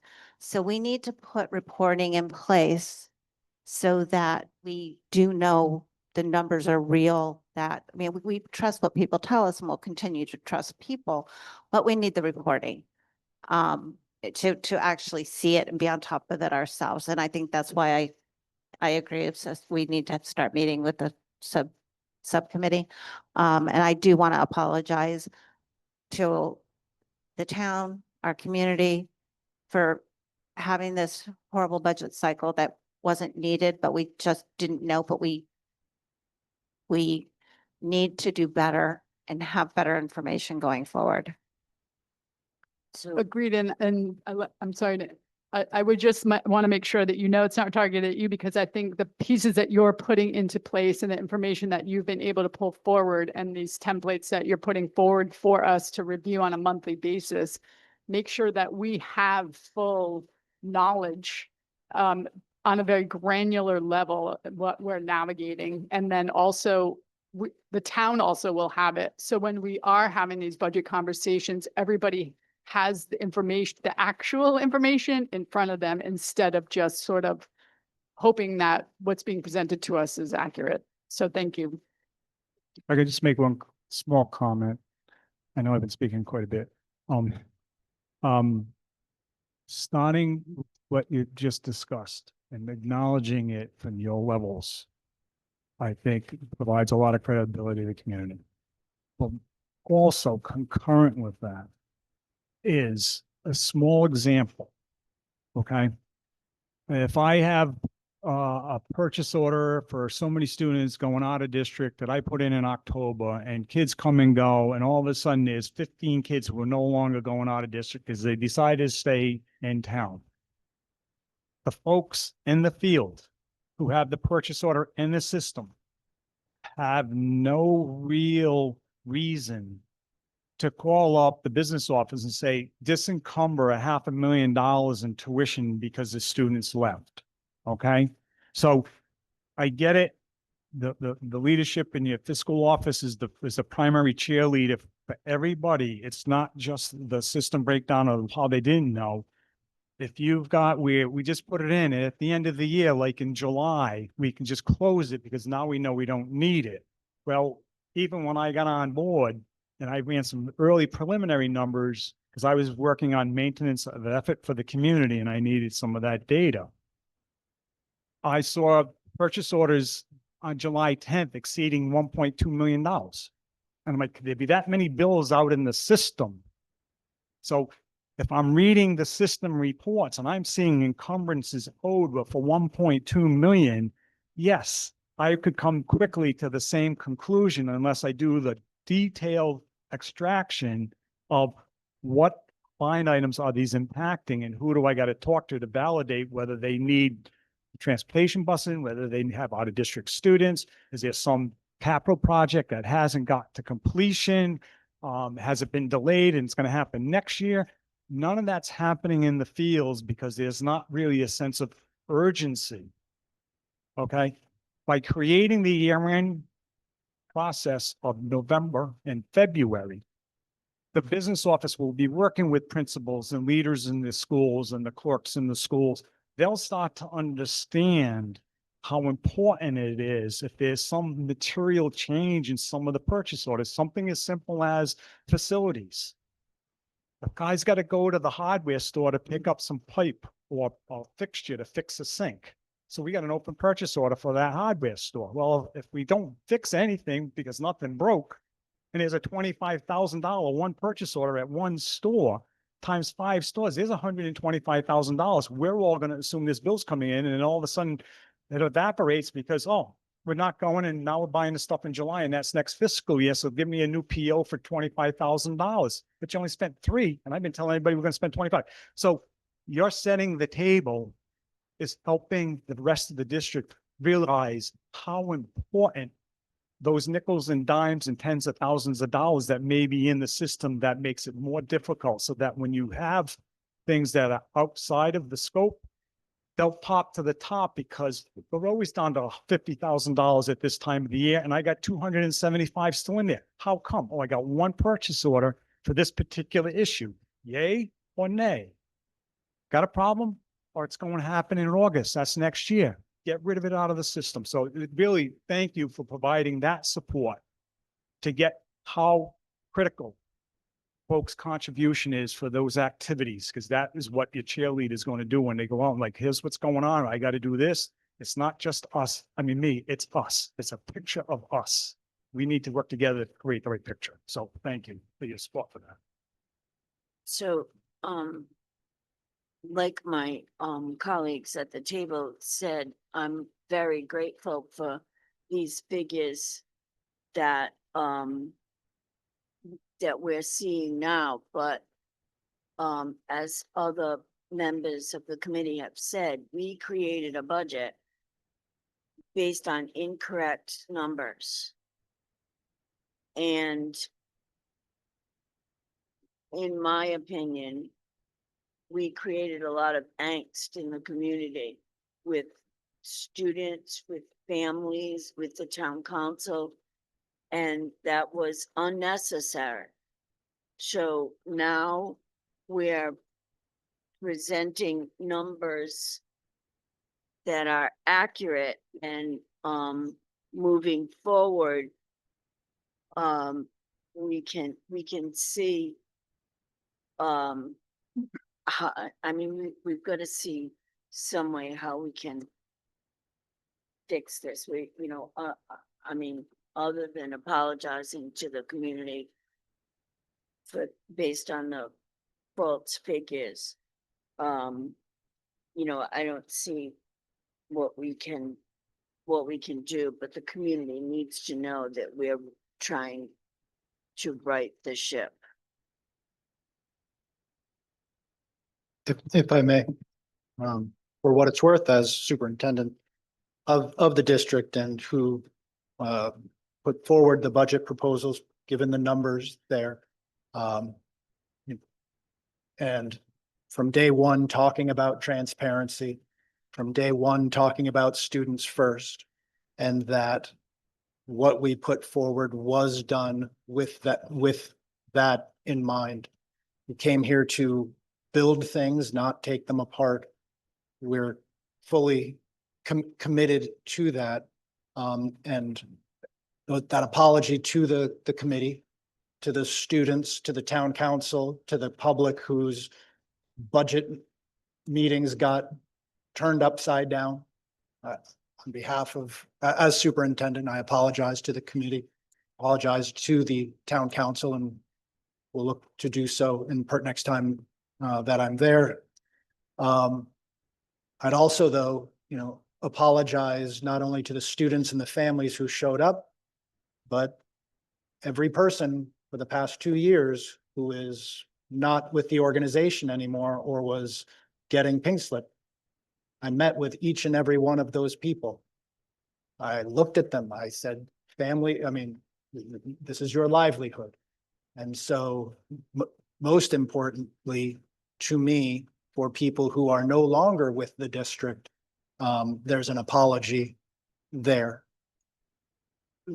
The most, well, not the most, that is the most unfortunate part. Another unfortunate part here is that there are great things in here to celebrate. That had we been updating accurately and regularly, we could be celebrating an increase of revenue from students wanting to come to South Kingstown and coming to South Kingstown. That we have an amazing director of student services, student and team there, student service director of the year, who's doing Medicaid billing and getting reimbursement. And to make those adjustments and ultimately to be here now, I'm, again, I would be remiss if, as the superintendent, that I did not apologize and promise to the community that it will not happen again.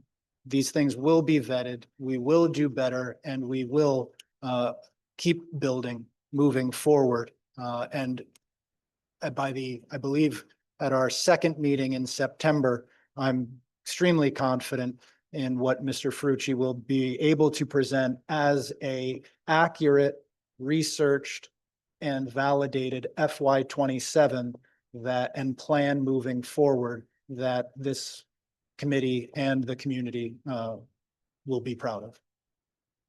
Thank you. I think, oh. Okay. One thing I want to say is just, you're right, there are things to celebrate in here, and having increased revenue from Medicaid reimbursements and having increased revenue from students, but we can all see, and I think this is a lesson we can all take home, is that having that lack of transparency has turned what should be an objectively good thing, that we have funding for the schools. We probably will be in a position to have a good conversation around FY28. It put a pall on that. So a simple thing, just not having the right information at the right time has turned what should be something good into something that we have to apologize for. So I think it's a lesson we can all take home. The transparency is vital and important, and communication is key. Yeah, I just want to thank everybody here for the questions they raised tonight, but being conscious of how important this all is to the community.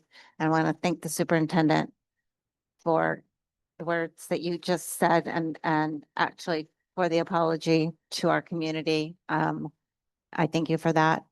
And I know that we've got some really encouraging things that we've learned, some really great numbers that we can celebrate. And now we just need to look at the 2027 budget, continue to do that work. And then we'll have a final idea of really what we're dealing with, because we still don't have that piece. So we're still in the middle of this. And so we'll be back to revisit this again. So, but thank you also, Tony. All right. So that will bring us to the next one, discussion action, capital improvement plan update fiscal year 2027 and the impact on the 5-year plan. Thank you, Madam Chair. On a hopefully a seriously uptick note, last year I got involved with the 5-year capital plan. And last year I took over a document that had 5 years of information and kept getting rolled forward with comments about, well, we're not funding, we got to be next year needing $5 or $6 million worth of work and the funding's not there. And we just roll it.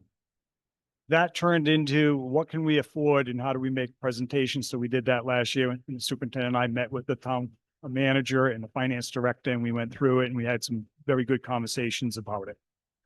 The critical element being that we have a maintenance of effort issue with the state. And if we don't meet those objectives, then that state aid that comes to the community will be held back.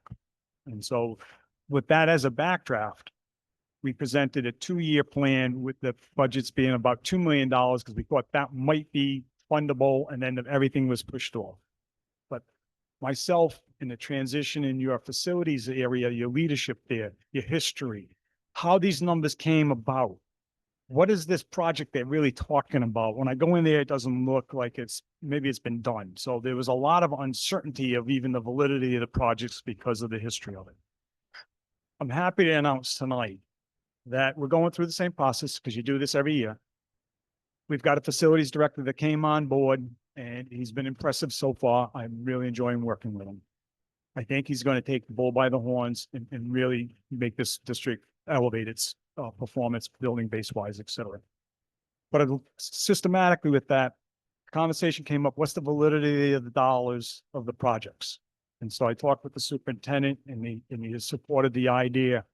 Rather than the finance director and the facilities director getting together and trying to come up with a 5-year plan and all the impacts on the community, what the building needs are, and then trying to get that communication out, what the funding is and blah, blah, blah, blah. We took it to the next level. We created a a capital improvements administrative team responsible for making a recommendation. And that team consists of the fiscal person. It consists of the facilities director, but it also consisted of, we need somebody who's got the academic needs of students involved. They also needed somebody who had at least some history. And most important from my seat was the validity of the data and how it was generated. I wanted to have members of the community join us from the town. And I'm happy to announce that we in fact did create this team. This team has been meeting for the last 3 weeks. We took the report that the school committee adopted last year as our kickoff. We have in our hands a report created by the state that was sent to the district back in July of 2025 for our middle school and the 3 elementary schools. Because of course the high school is being built brand new. We expect nothing to need to be done in that, at least the first 2 years anyway. But we took that report and the school committee's approved 5-year plan. And we met with John Gould, who was your interim facilities director last year, who's got some historical knowledge of the district. The 2 community members who joined us happened to be Mr. Mark Russo, I believe he's the DPW director or facilities director for the town, and the town finance director. And everybody came to our meetings, every meeting. And we started with, what are these reports? And how they're used? And where did the data come from? And then we took the next step. I introduced that the state is paying housing aid based on plans that they've approved that they're willing to pay. One plan expired this past June. So anything after July 1st, this going forward won't be reimbursed from that particular approval. We have one approval left that goes through December 2028. Okay? In order to get an approval from RIDE for this, what they call memorandum of agreement, takes about 18 months. So an application that goes in September, if it's considered to be moved along in RIDE's estimation, documents need to be submitted by the following February or March. We call that a stage 2. And then they have 8 months to make a decision. So that'll put them someplace after the initial September date. So now as a backdraft, we go 5 years. 5 years will put us out to 2032. Current approval ends December 2028. 2 years. That's all we have. Okay? What happens in those future years? Everybody understands it.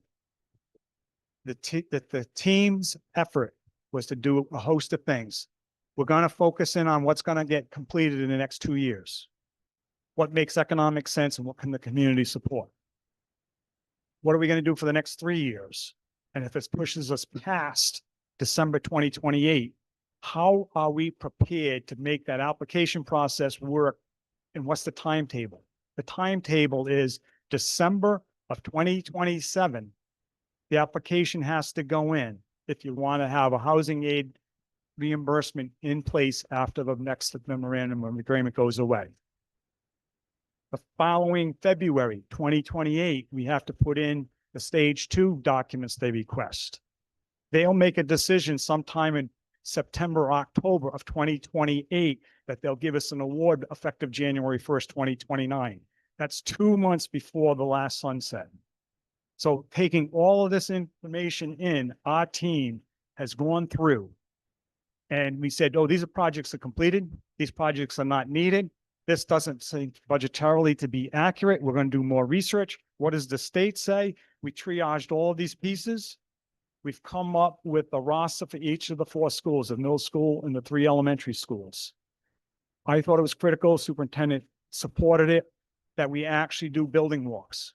We want to meet with the principal. We want their input as to what they think they need for student needs in their buildings. We're going to share with them what we're looking at project-wise. That's beginning tomorrow. We are going to Matunic, and then we're heading up to Broad Rock.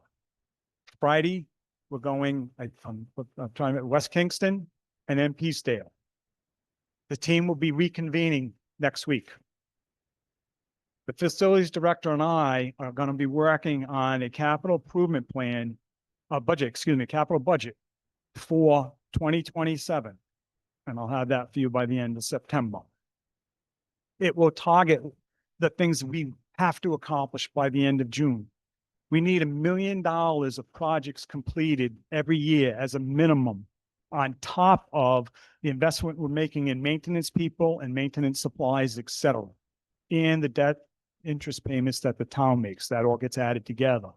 We have to provide 2%, is it 2% of our operating budget? No, it's more than that. It's over $2 million. So maybe 4%. My calc's off the top of my head. I'm getting tired. But it's a little over $2 million a year. So $1 million of it has to be capital improvements. We need to get things done this year, and we'll have that roster done.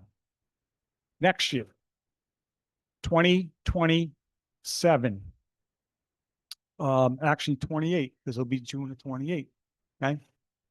We have the summer of 2027 to do major construction if we want reimbursement from the currently approved document with RIDE. Okay. So we are going to present a 28 recommendation as well. Okay. June 2028 fiscal year closes. July 1st, 2028. We have 6 months to do any major construction where we need reimbursement. We will have a plan for the summer of 2028, which puts us into 2029. But we'll get it done before Christmas. We'll have recommendations how to fund it. Our conversations with the town manager will absolutely be critical on the summer work for 2027 and the summer work for 2028. Because if we're going to be doing $2 million worth of roofs, or $2 or $3 million worth of HVAC systems, or anything else of that critical need, The size and scope of those projects require bid documents. You need your vendor to be appointed by April, if not sooner. Because then they will have their trucks in our parking lot on June 15th saying, when can we go to work? Because we got to get the work done over the summer. So those are the objectives that we'll be working on. But I hope, and so far it's been extremely cooperative and productive, the team we put together to validate the dollars, identify the source of the projects, and then the prioritization of those projects to meet the objectives of the community. And so in the budget cycle, I'll talk about the housing aid again coming in and the other revenues that we may have available to fund them. But I can't thank the committee or the superintendent enough to take it to this next level of sophistication and creating your new 5-year plan recommendation, because it is aligned with what RIDE will need for a submission in September. They won't accept just the finance director and the facilities director with the superintendent having a plan. They want to see community participation. We've got that. We're keeping people apprised of what's going on. And we'll be able to speak to that. And we've engaged our local community officials to join us, and it's been extremely productive. So I'm just really proud of the work this team is doing, and I think the outcome is going to drive a lot of really good conversations for the community. And I look forward to going over and working with the town manager and the town finance director in October to say, we can cover this year. What are we going to do the summer of 28, and what are we going to do in the summer of 29? How do we get there? And if we can do 90% of the work, maybe we won't need an OA for more capital projects. If we can get the bulk of the things that are being identified done in those 2 years, we could be way, way ahead of the game. If not, we'll know what our next layers of work are. So I'm happy to answer questions, but I'm very excited about how the table's getting set for that future conversation. So thank you. I don't have a question, just to thank you for your enthusiasm, your proactivity on this. We have not seen that in years when it comes to this particular topic. And so I appreciate what you've put together, the folks you've gathered, very highly trusted in our community, both on the town side and the school side. So thank you for this. And I look forward to what you present to us in September 2026. So next month.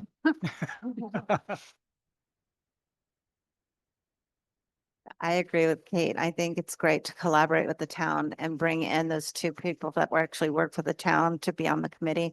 I think that is going to go a long way to helping us work together to make our buildings better and improved. So thank you for all this work. I'm really excited to see the plan that they.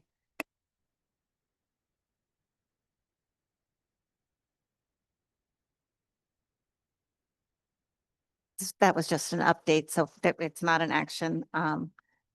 Just so you know, we've decided to put discussion action because if there's something else that comes up that we want to act on, it allows us to, just out of an abundance of caution that we might have something. So is there any other comments on that item on the capital improvement plan? Okay, then we're going to move on to our last item, the discussion, school building committee status update of the new high school and athletic field stadium complex at Curtis Corner. So it's talk about an exciting item. Lots of exciting work going on next door. As we can see, the brick is started to go on the academic tower, which is, it's funny because you're like, oh, it's brick going on a building.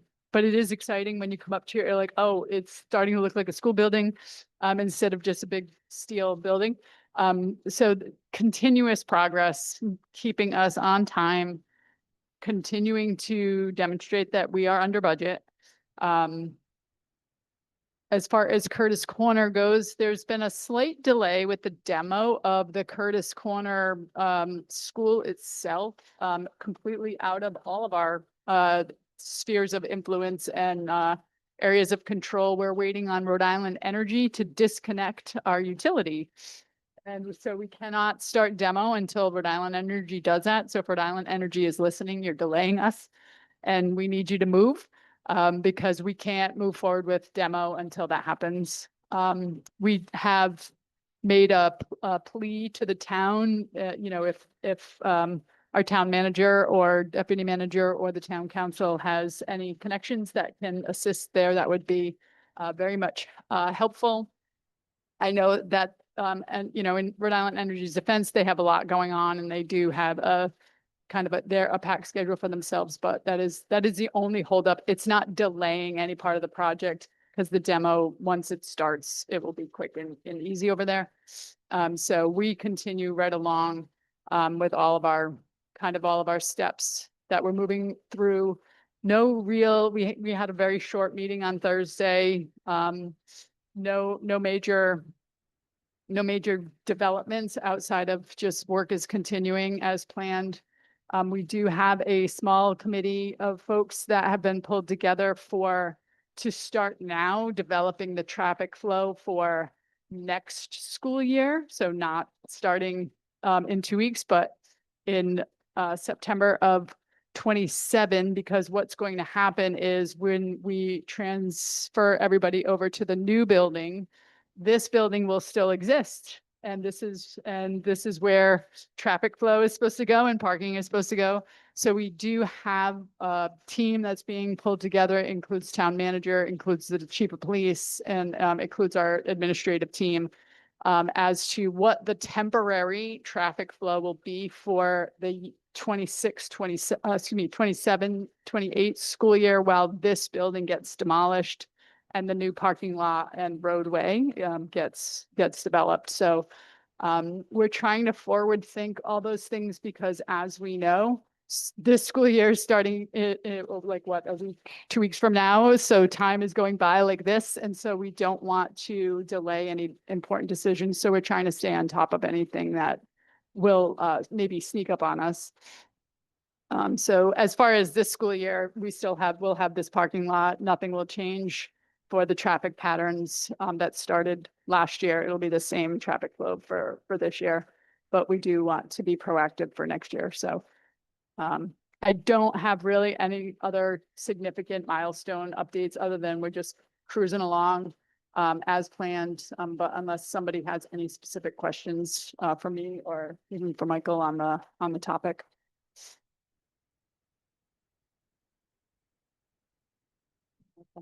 Thank you. And so if there's nothing else, then I will be happy to make a motion to adjourn. And all those in favor? Aye. That motion passes. We're adjourned at 8:05.